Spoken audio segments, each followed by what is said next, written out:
गुरुदेव मुनि विवाह के लिए तैयार हुए और उन्होंने गृहस्थ आश्रम को ग्रहण किया। वो ज्ञान प्राप्त किया उन्होंने जनक जी महाराज से कि गृहस्थ आश्रम में रहते हुए हम किस प्रकार अपने इष्ट की प्राप्ति कर सकते हैं।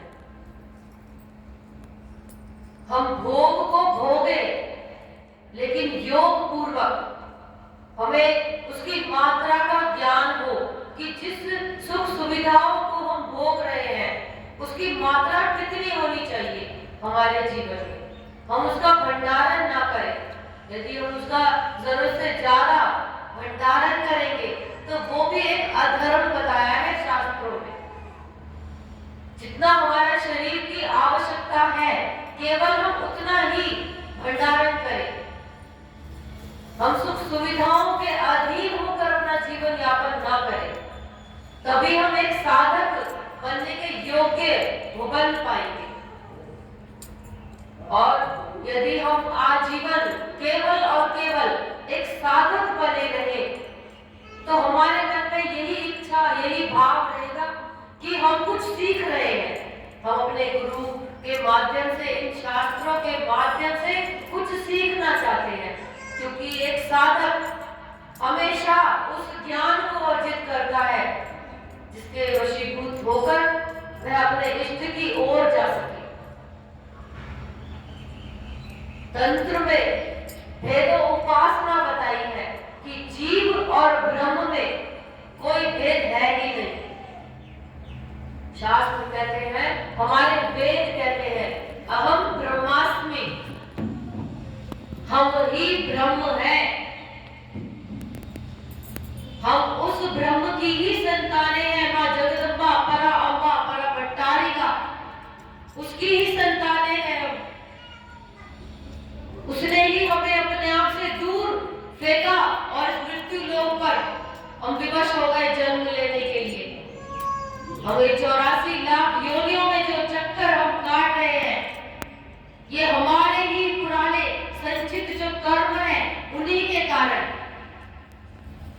ज्यादातर हम सोचते हैं जो हमारे साथ कुछ बुरा होने लगता है कि किसी ने मेरे ऊपर ये कोई क्रिया तंत्रिक क्रिया कोई करवा दी है या कोई मेरा बुरा चाहता है इसलिए मेरे ऊपर कुछ करवा दिया।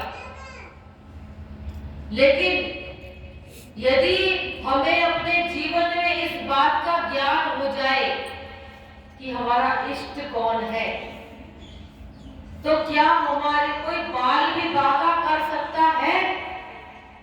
यदि हमें ये ज्ञात है कि हमारा इष्ट कौन है और हम अपने भाव से पूर्ण रूप से समर्पित होकर अपने इष्ट को यदि हम पुकारे तो क्या हमारा कोई बाल भी बाका कर पाएगा। ये व्यर्थ की बातों में हम ना गिरे कि किसी ने हमारे ऊपर करवा दिया। जब हम प्रभु की शरण को पूर्ण रूप से समर्पित होकर ग्रहण करेंगे तो क्या वो प्रभु हमारा बाल भी बाका होने देंगे। हम व्यर्थ की बातों में अपना समय नष्ट ना करें। हम भोगों को भोगे लेकिन योग पूर्वक। शास्त्रों में योग जोड़ दिया भोग के साथ। इसका अभिप्राय है कि हम यदि किसी कार्य को करते हैं तो प्रभु पर समर्पित होते हुए चले। यदि हम किसी सुविधा को भोग रहे हैं, यदि हम धन कमा रहे हैं तो हमें मालूम होना चाहिए कि हमें अपना धन कहाँ खर्च करना है ताकि हमारे हाथों से कोई सत्कर्म हो जाए, कोई पूजा अनुष्ठान हम कर पाए, कोई तीर्थ कर पाए या फिर किसी दूसरे को हमारे किसी कर्म के द्वारा कोई नुकसान ना हो जाए। इस बात को सोचते हुए हम अपने कर्म को करें। इसलिए तंत्र कहता है भोगों को हम भोगे लेकिन योग पूर्वक। हम अपने भोगों में मात्राओं का हमें ज्ञान हो कि इसकी कितनी हमें आवश्यकता है।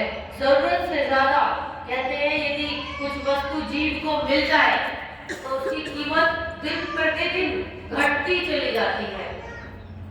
इसीलिए प्रभु भी, ये मेरा व्यक्तिगत स्वयं का विचार है कि इसीलिए प्रभु भी हमें कठोर से कठोर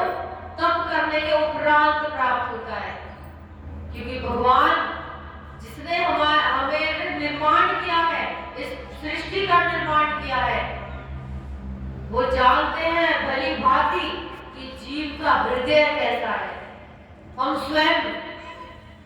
स्वयं ही अपने आप को अपने प्रभु से दूर कर लेते हैं उस भेद दृष्टि के कारण, क्योंकि हमने अपने प्रभु को अपने आप से दूर कर दिया।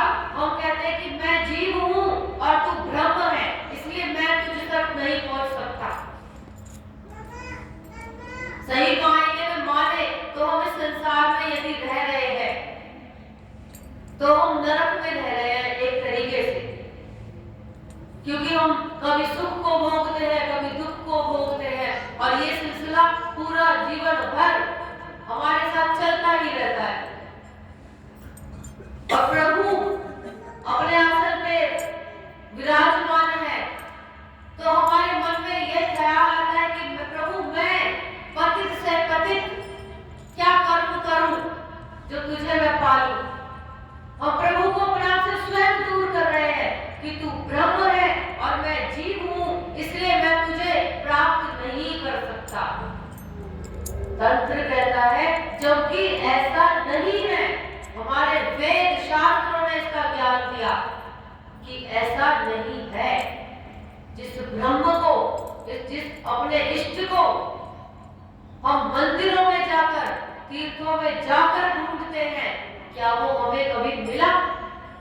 अपनी आत्मा से प्रश्न पूछिए कि अब तक हमने कितने तीर्थ करे, कितनी पूजा अनुष्ठान की, कितना जाप किया, लेकिन वो क्या त्रुटि हमारे हाथों से रह गई या रह रही है कि हम अपने इष्ट से मिल नहीं पा रहे, हमारा मिलन हमारे इष्ट से नहीं हो पा रहा।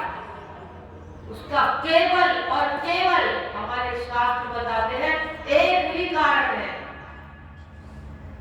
वो है कि हम जिस ब्रह्म